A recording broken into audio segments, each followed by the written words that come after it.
কুরআন কারীমের 4 নম্বর সূরা সূরাতুন নিসায়ের 79 নম্বর আয়াত খুলে দেখেন, আল্লাহ পাক রব্বুল বলছেন, ওয়া আরসালনাকা লিন-নাসি রাসূলান ওয়া কাফা বিল্লাহি শাহীদা।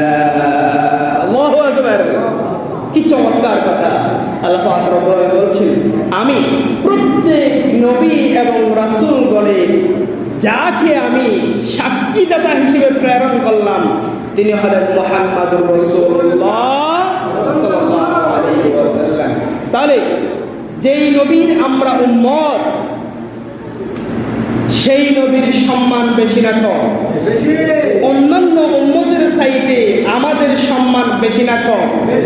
কারণ আমরা সর্বশ্রেষ্ঠ নবীর উম্মত হতে পেরেছি। জোরে বলে সুবহানাল্লাহ।